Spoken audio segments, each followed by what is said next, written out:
स्वागत आपका। मैं हूं योगेंद्र। आप देख रहे हैं बजट 2025-26 और बजट की खास बातें आप स्क्रीन पे देख रहे हैं। हमारे साथ पैनलिस्ट जुड़े हुए हैं उत्तराखंड से, उनसे हम चर्चा करेंगे और जानेंगे कि क्या कुछ खास इस बजट में रहा। पहाड़ी क्षेत्र है, अगर स्पेसिफिकली अगर हम देखें तो टूरिज्म काफी वहां का अपना एक अहम सेक्टर है जो जीडीपी में काफी उसका योगदान है।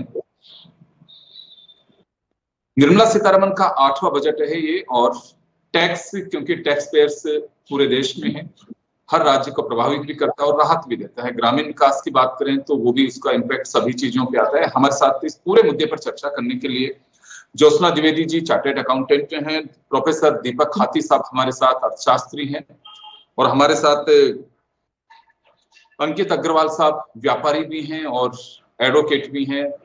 हमारे साथ राहुल शेखावत साहब जुड़े हुए हैं, वरिष्ठ पत्रकार हैं। ज्योत्सना जी, आपके पास में आना चाहूंगा मैं।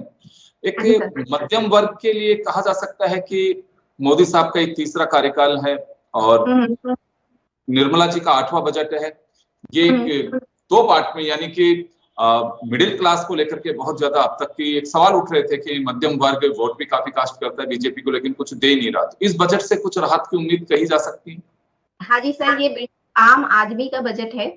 क्योंकि आम आदमी का बजट इसलिए है क्योंकि इसमें अप टू ₹12 लाख तक के लिए इनकम टैक्स में छूट दे दी गई है। मतलब इनकम टैक्स पेबल नहीं होगा, और ये उन्हीं को है। मैं यहाँ बताना चाहूंगी कि जो लोग न्यू टैक्स रिजीम को ऑप्ट करेंगे, अर्थात अगर ओल्ड टैक्स रिजीम अगर आप ऑप्ट करते हैं तो आपकी टैक्स स्लैब वही रहेगी 5 लाख, लेकिन अगर आप न्यू टैक्स रिजीम ऑप्ट करते हैं तो आपको 12 लाख तक की छूट दी जा रही है इस बजट के द्वारा। इसके अलावा अगर आप कर्मचारी हैं तो आपको स्टैंडर्ड डिडक्शन 50,000 से बढ़ा करके 75,000 रुपए कर दी गई है। तो एक तरीके से आपका लमसम सालाना एक आम आदमी का 80,000 रुपया लगभग जो एक टैक्स में जाता था, वो एक बकेट उसको मिल जाएगा, और उसके थ्रू वो अपनी सेविंग्स, इन्वेस्टमेंट या अपने कोई भी जो न्यू प्रोडक्ट है उसको वो उस बकेट से यूटिलाइज कर सकता है। इसके अलावा जो सरकार ने किया है कि न्यू इनकम टैक्स बिल्स वो ला रही है नेक्स्ट वीक में। तो और उसमें सीतारमण जी ने कहा है कि जो ये बिल होगा वो काफी इजी होगा कंप्लायंसेस के लिए, न्यू इनकम टैक्स के लिए। काफी जो लॉज इररिलेवेंट है उसको हटा दिया जाएगा। तो और इसके अलावा जो एक आम आदमी बिजनेस चलाने के लिए एक रेंट पे कर रहा है, 50,000 रुपया महीना जो रेंट है वो टीडीएस के दायरे से बाहर कर दिया गया है। यानी कि 6 लाख रुपए तक पे कोई भी टीडीएस नहीं है, उसके ऊपर आपकी टीडीएस पे डिडक्शन की लायबिलिटी आती है। दूसरा ये है कि जो सीनियर सिटीजन है उनको एक्सपेक्टेशन थी कि रिटायरमेंट के बाद सीनियर सिटीजन अपने ज्यादातर सेविंग्स एफडीज में करते थे, तो जो इंटरेस्ट की जो 50,000 की लिमिट है उसको 1 लाख तक कर दी गई, बढ़ा दी गई, और 1 लाख तक अब उनको टीडीएस जो है नहीं देना होगा। तो ये जो छोटी छोटी और एक तरीके से जो ये 12 लाख की जो है, ये एक काफी बड़ा बूस्ट है आम आदमी के लिए इस बजट को देखते हुए। जी बिल्कुल। और लेकिन एक चीज बस मैं इसमें कहना चाहूंगी कि एक एक्सपेक्टेशन थी गवर्नमेंट से कि जो ये 23 जुलाई 2024 को जो ये इन्होंने इंडेक्सेशन हटा दिया था कैपिटल गेन पे, तो वो इंडेक्सेशन हटा दिया था कैपिटल गेन पे, और रेट जो उसका कर दिया था 12.5%। तो उम्मीद यही थी कि उसको थोड़ा सा ये 10% कर दें, बट चलिए कुछ नहीं, तो 12 लाख का तो आपको बोनस मिल ही रहा है एक आम आदमी मध्यम वर्गीय को। जी दीपक जी, आपके पास में आना चाहूंगा मैं। अर्थशास्त्र की नजर से अगर हमें देखें तो ये माना जाता है कि बजट और एक खुशहाली की डेफिनेशन हमारे पास में यही मान के चलते हैं कि अपेंडिक्स आपका ठीक होना चाहिए। वो तभी होता है कि जब बाइंग कैपेसिटी आपकी अपनी जरूरतों को आप खर्च करके खरीद सके। खरीदने की बात यही होती है कि एक तरह से आप खुशियां भी खरीदते हैं, उसके साथ में आपकी जरूरतें पूरी करते हैं, तो आपका एक सेटिस्फेक्शन होता है। इससे खासकर लोअर मिडिल क्लास है या रूरल बेल्ट है, इस बजट से लगेगा आपको कि मार्केट में मनी फ्लो बनेगा और जो बाइंग कैपेसिटी है वो हो पाएगी, चाहे टैक्स पेयर्स की वजह से मानिए या फिर रोजगार के अवसर मिलेंगे। टूरिज्म को भी कहा है इन्होंने, और बड़ी बात यह है कि 100 जिले ऐसे चिन्हित किए गए हैं जहां पे क्रॉप जो है वो हो नहीं पाती है। तो इससे कुछ लाभ मिलेगा कि हाँ, लोगों की कैपेसिटी बढ़ेगी कुछ खरीदने की।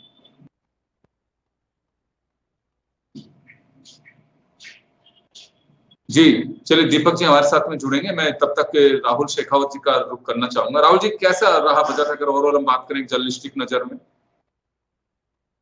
देखिए योगेश जी, जहां तक बजट का सवाल है तो इस बजट में एक चीज तो दिखाई पड़ती है कि मिडिल क्लास जो कि एक तरह से अबेंडेंट वाली स्थिति थी, जो कह सकती है जो उसकी शिकायतें हुआ करती थी, तो उस पर जो है मोदी सरकार का ध्यान गया। और खासतौर पर चूंकि हर चीज पर आप जानते हैं कि जो पॉलिटिक्स है वो डोमिनेट करती है, और इलेक्शन के जो रिजल्ट लोकसभा के थे तो उसके बाद कहीं ना कहीं सरकार के जो नजर में मिडिल क्लास आया है, क्योंकि एक लोअर क्लास है और एक हाई क्लास है, मिडिल का भी, और एक जो इंडस्ट्री सेक्टर है। तो उस लिहाज से एड्रेस करने की कोशिश की है। जो अभी जोशना ने जिक्र किया था, सबसे पहले जो सैलरीड वाला, जो सबसे ज्यादा नजर वो सैलरीड लोग हैं या जो लो इनकम जो ये वाला जो सेक्शन होता है उसकी रहती है।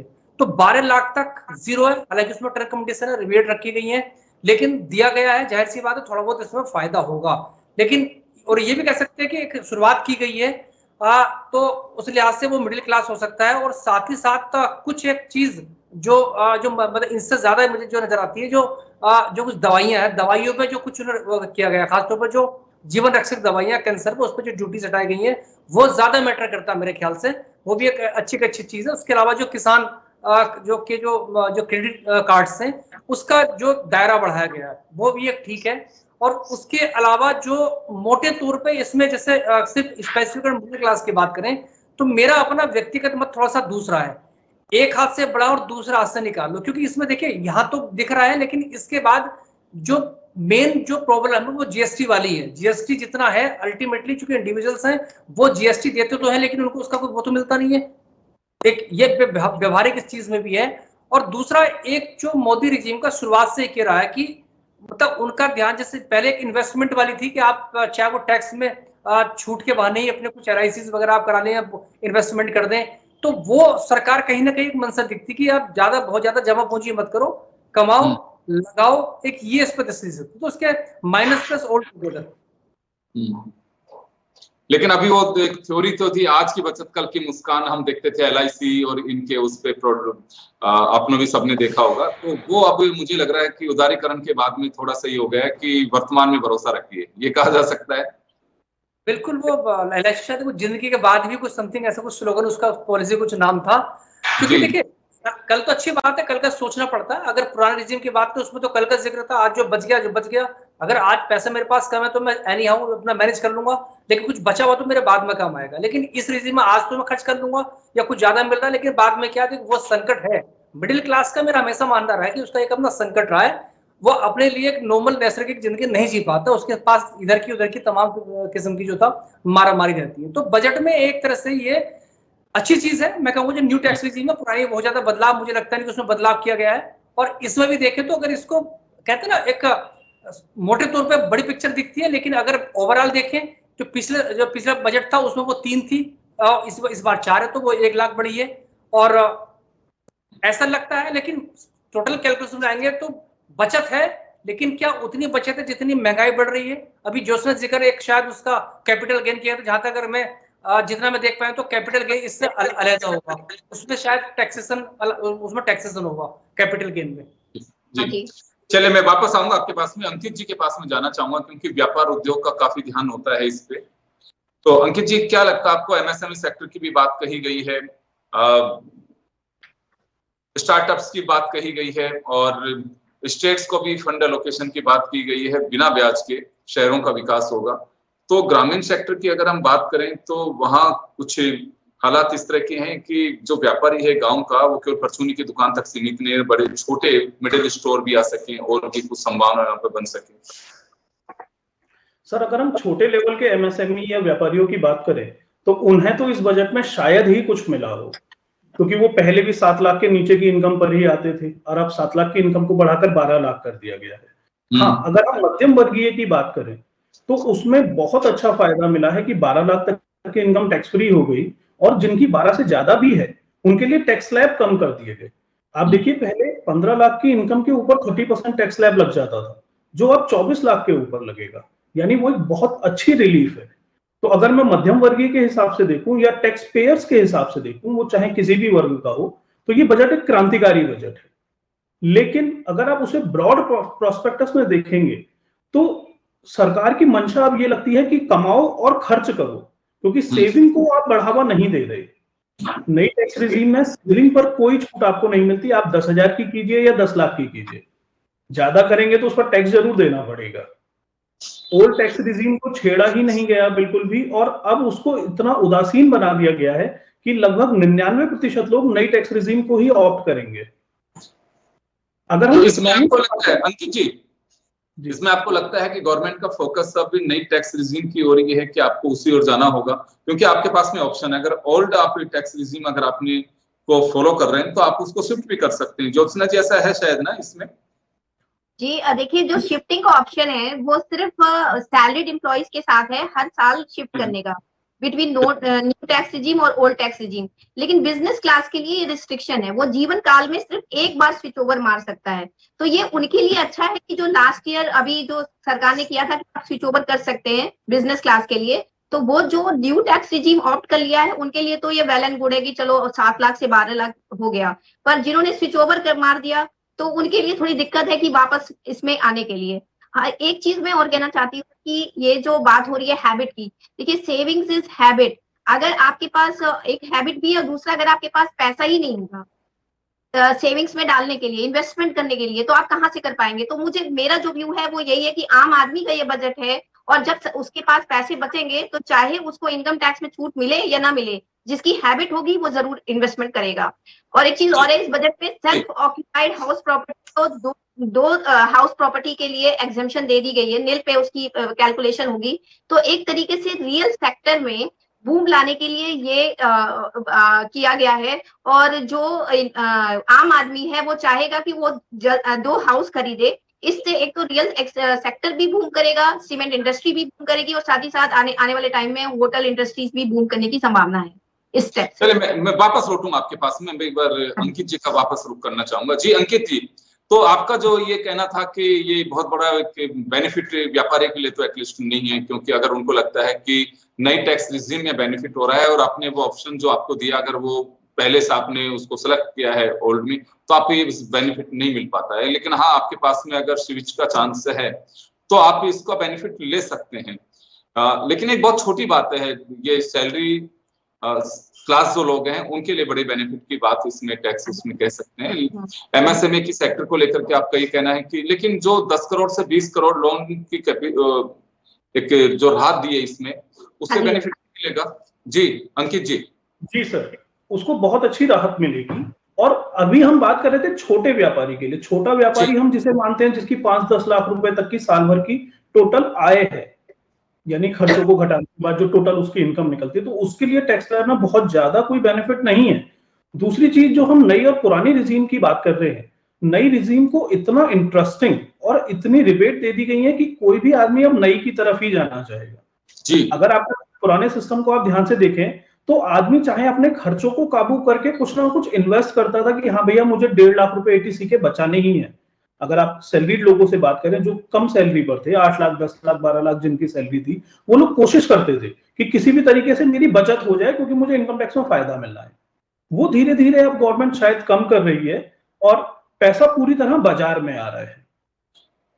आप एक हाथ से कमाइए, दूसरे हाथ से खर्च कीजिए। न्यू टैक्स रिजीम बहुत इंटरेस्टिंग हो गई है। अगर मैं टोटल इकोनॉमी की बात करूं तो एक चीज जो लोगों को एक्सपेक्टेड थी इस बजट से, वो ये थी कि जो हमारा रुपया लगातार डेप्रिशिएट कर रहा है, शायद वित्त मंत्री उस पर कुछ बोलेंगी, लेकिन उस मामले पर कुछ नहीं आ पाया। जीएसटी के स्लैब कम होने की बात बहुत लंबे समय से चल रही थी, उस पर नहीं आ पाया। हो सकता है कि वो आने वाली जीएसटी काउंसिल मीटिंग में आए। हाँ, एक चीज मैं जरूर कहना चाहूंगा कि वित्त मंत्री ने कहा कि जिस तरीके से हमने आईपीसी सीआरपीसी के एक्ट को आसान किया है और दंड संहिता और जो न्याय संहिता आई है, उसी तरीके से अब नया इनकम टैक्स बिल आएगा जो उन्होंने वादा किया है कि 1 हफ्ते के अंदर आ जाएगा। बिल्कुल। हम उम्मीद करते हैं कि ये एक आसान सा बिल आएगा जिसको एक सामान्य आदमी भी पढ़ सके, समझ सके, क्योंकि हमारा इनकम टैक्स एक्ट जो है वो इतना पुराना है, इतने अमेंडमेंट हो चुके हैं कि एक आम आदमी उसको समझना बड़ा मुश्किल हो जाता है। उसमें इतने अमेंडमेंट्स हैं, इतने केस लॉ हैं और उसे किसी ना किसी की हेल्प लेनी पड़ती है। हो सकता है कि जो नया आयकर बिल अब आए, जो बाद में पास होकर एक्ट बनेगा, अगर हम वित्त मंत्री की बात पर भरोसा करें, उनसे उम्मीद है कि वो उसे ऐसा कुछ आसान बनाएंगे कि एक लेमैन भी उसको समझ सके। जी बिल्कुल, क्योंकि अमेंडमेंट बिल की बात कही गई है और उन्होंने अनाउंस भी किया है कि ये बिल आएगा। खैर माना जा सकता है कि उसके बाद में कुछ लोगों के लिए सहजता की बात एक सबसे बड़ी है। मैं वापस राहुल जी का रुख करना चाहूंगा।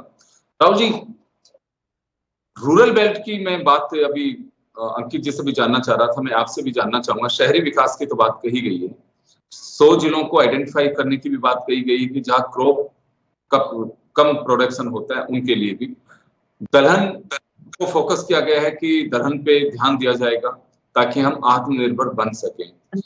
रोजगार की बात करूं मैं, तो रोजगार, क्योंकि सरकारी रोजगार के लिए तो आजकल बच्चे, नई पीढ़ी अब दौड़ भी नहीं रही है, वो देखते हैं अवसर मिलना चाहिए मुझे, उसकी क्या संभावनाएं बनती दिखाई दे रही है?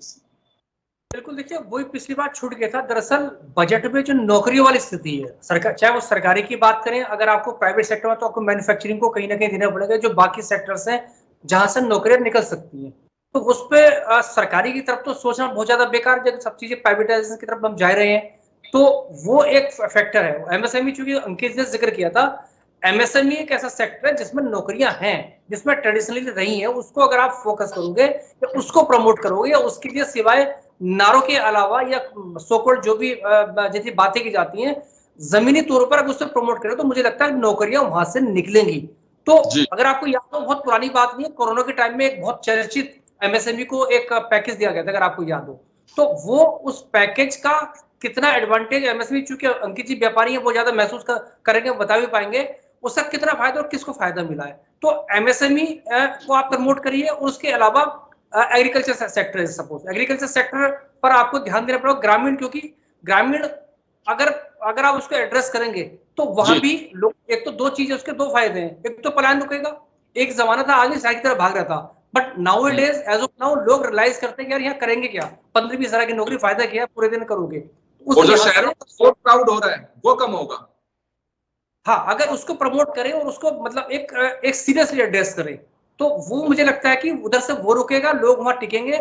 यहाँ आप मौके बढ़ाइए तो शहरों का भार कम होगा और उसके अलावा नौकरी के निकलेंगे, क्योंकि आप जानते हैं कि महंगाई बेकाबू और ये महंगाई बढ़ेगी, चाहे जितने दावे किए जाए, कभी कम होगी, लेकिन महंगाई को बहुत कम होती नजर आ रही है, क्योंकि अगर आप पैसा ज्यादा दे रहे हैं, बचत दिख रही है, लेकिन दूसरी तरफ महंगाई आ रही है, तो ये एक बहुत बड़ी चीज है। दूसरा मेरी एप्रीहेंशन भी है इसमें, क्योंकि जैसे जिस पर हमने जिक्र किया कि आप कमाओ खाओ और बाकी चीज भूल जाओ, जो पुरानी रेजिम थी टैक्स की, उसमें आप कमाओ, बचाओ, लगाओ, ताकि आपके बाद में काम आएगा। अगर ये 12,000 सपोज अब जो रिटर्न फाइल होंगी, इसमें एक एप्रीहेंशन आज की, लेकिन आने वाले कल की भी हो सकती है, जब आप इसमें लोग अगर इनकम इसमें बड़ी दिखाएंगे, तो जाहिर सी बात है जितनी सरकार कोई और, चाहे वो आपकी हेल्थ की स्कीम को दे रही है, आयुष्मान वगैरह, ये जो भी हो सकती है, तो कल हो सकता है कि एक स्लैब ला दिया जाए कि जो भी ABCD स्कीम है उसका फायदा हम जिनकी 4 लाख या 5 लाख या 6 लाख वो कर दे, तो ये किसका, ये भी है, इससे लॉन्ग प्लानिंग इट में भी ये एप्रीहेंशन है, क्योंकि मिडिल क्लास पर हम फोकस कर रहे हैं, तो ये भी कहीं ना कहीं इसमें आ सकती है। तो इस लिहाज से तो इस पर भी नजर करना पड़ेगा। और एक बजट का मैं जिक्र जरूर करना चाहूंगा, पी चिदम्बरम का, वो ड्रीम बजट था, मुझे आज भी याद है, जब वो यूपी आई थिंक 2 की बात थी, जब उन्होंने बजट दिया था, तो शायद एक लेफ्ट के सांसद थे, उनका एक बड़ा अच्छा कमेंट था कि सब कुछ तो बता दिया, लेकिन ये बता दिया चुनाव की तारीख कब है। तो उसके बाद खैर चुनाव हुए थे, वो चुनावी बजट था। तो आज के बजट में चूंकि बिहार के चुनाव और दिल्ली में 2-3 दिन बाद वोटिंग है, तो जाहिर सी बात है मिडिल क्लास दिल्ली आप जानते हैं डोमिनेट करता, तो शायद एड्रेस किया गया, हालांकि फायदा सबको मिलेगा। बिहार में चुनाव होने हैं तो बिहार पे खास ध्यान दिया गया है, तो एक पॉलिटिकल कहीं ना कहीं वो कलर भी साफ तौर पर नजर आ रहा है। देखिए पॉलिटिकली तो सारी बातें हैं कि जाति, तो बात वही है कि पब्लिक का मतलब मतदाता है, और मतदाता में हमारी गहरी छाप कैसे हो सकती है कि हमारा एजेंडा और विजन ये है, तो उसमें वो रिटर्न भी चाहते हैं कि आप केवल सांता क्लॉज नहीं बनेंगे, आपसे भी हमें कुछ चाहिए कि आप भी हमें कुछ दीजिए। और ये एक भरोसा दिलाने के लिए पूरी पहल की जाती है, एक भरोसा दिलाया जाता है कि हम आपके काम के हैं और हमारी सरकार का विजन ये है और हम जो कर रहे हैं वो देश की तरक्की के लिए कर रहे हैं। तो ये एक बड़ी बात है। वापस अंकित जी आपके पास में आना चाहूंगा मैं। एक बात वो मेरी रह गई थी, आपने कहा भी कि छोटा व्यापारी है, उस पर थोड़ा फोकस करने की आवश्यकता थी, वो नहीं हो पा रही है। अभी जैसे राहुल भी कह रहे हैं और सबको भी दिखाई देता है कि गांव में थोड़ा सा हमें मजबूत करने की जरूरत है, इंफ्रास्ट्रक्चर और वहां रोजगार के अवसर, चाहे छोटे उद्योग लगाने के लिए प्रमोशन करिए, क्योंकि शहरों की बड़ी चिंता है कि और क्राउडेड है। तो यहाँ बजट में कुछ दिशा दिखाई दे रही है कि हाँ पलायन थोड़ा रुक सकेगा। सर पलायन रोकने जैसा कोई विशेष योजना सरकार की नहीं दिखाई दी इस बजट के माध्यम से। जी और अगर मैं स्पेशली उत्तराखंड की बात करूं तो हमारा एक ऐसा प्रदेश है जो पलायन की समस्या से शायद हिंदुस्तान में सबसे ज्यादा हम ही झेल रहे हैं। जम्मू कश्मीर किन्हीं और वजहों से झेल रहा है, लेकिन उत्तराखंड ने वास्तव में पलायन देखा है। पूरे के पूरे गांव खाली हो गए हैं। उसका कारण सिर्फ एक ही है कि वहां पर रोजगार नहीं है। जी दूसरी चीज, सरकारी नौकरी छोड़ दीजिए, प्राइवेट नौकरी छोड़ दीजिए, बहुत से ऐसे इलाके हैं जहां स्वरोजगार का भी साधन नहीं है। वहां वो सुविधाएं ही नहीं है कि कोई व्यक्ति स्वरोजगार भी कर सके। तो एमएसएमई भी वहां पर उस लेवल पर कोई फायदा नहीं दे पाती। जैसा कि अभी शेखावत जी कह रहे थे कि नौकरियों का सृजन कैसे होगा, क्योंकि सरकारी नौकरी तो अब बहुत कम हो चुकी है। और वास्तव में अब जो बेरोजगार व्यक्ति है वो सरकारी नौकरियों की तरफ कम देखे, ज्यादा ध्यान, सबसे ज्यादा नौकरियां जो है वो एमएसएमई सेक्टर देता है।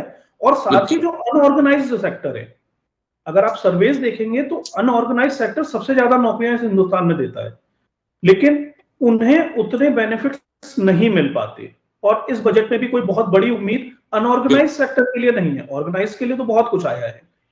बिल्कुल, आप जिस सेक्टर की बात कर रहे हैं सर, इसमें कोई संदेह नहीं है। हमारी जीडीपी में 45% उसी का बड़ा रेशो है, क्योंकि हम एग्रीकल्चर की बात करते हैं, लेकिन 15% एग्रीकल्चर का जो उसमें हमारे सहयोग है उसमें।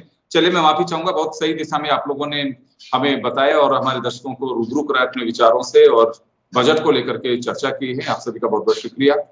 बजट विशेष में फिलहाल नहीं, दीजिए इजाजत, नमस्कार।